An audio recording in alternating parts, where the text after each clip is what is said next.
first wave's prodigal son. Normally I'd do this face-to-face, but I'm not 100% sure which way you'll jump.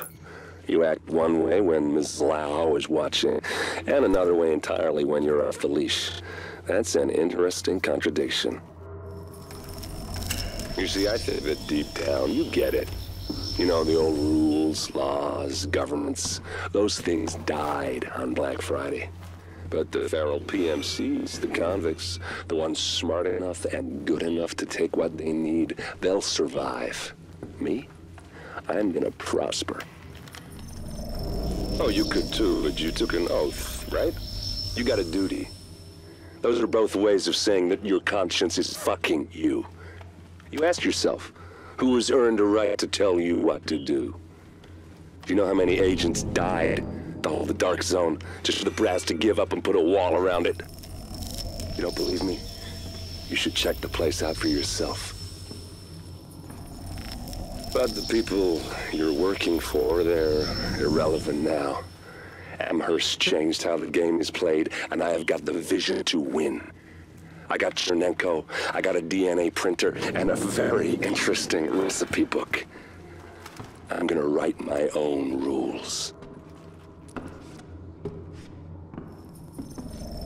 You should think about getting in on this thing. I'll be seeing you.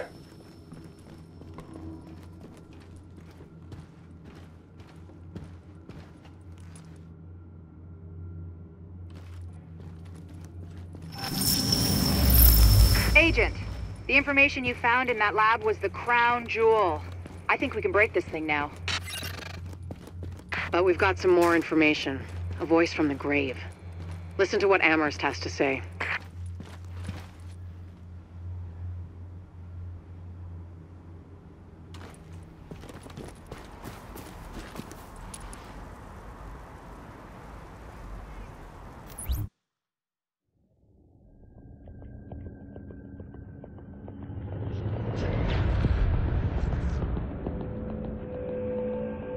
What you're looking at is the smallpox virus, one of the deadliest pathogens on the planet. For centuries, it did a wonderful job of helping keep the human population in check. But times change, and sometimes Mother Nature needs a hand in improving her creations. Like, say, speeding them up a little bit, making them contagious when they should be quietly incubating in a host, or making them more lethal.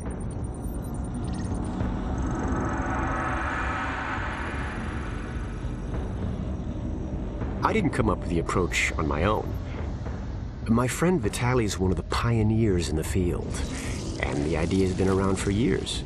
Genome as data. You see, once we digitized DNA, we made it infinitely mutable. We could do 1,000 virtual variations in the time it used to take to grow a 1 lab-grade generation of pathogens. And we could pick the best, most lethal combinations and make them real. That's how you make a killer virus, you see. Mix in genetic code from other diseases, and you move the sliders all the way up on lethality and virulence. The goal was a 90% mortality rate. I'm not sure my green poison is going to quite hit that, but honestly, that's just details. As long as most of humanity goes, the Earth stands a fighting chance. Technically, technology is what's killing the planet. But that's not really the case. It's the greed that drives the technology. But a funny thing happened on the way to $100 genome maps and 3D printed plastic toys. Someone figured out those technologies could be repurposed, modified for the greater good. Me. Now, my virus is going to do what nature's always done. Decide who lives and who dies. And if nature decides I die, then I die. If nothing else, I'll have a lot of company. Natural selection at its finest, helped along by a little unnatural genetic manipulation. It's all data, really. Life's just a method of processing it. The same way I processed the smallpox genome on my laptop. And who's to say that wasn't the plan all along?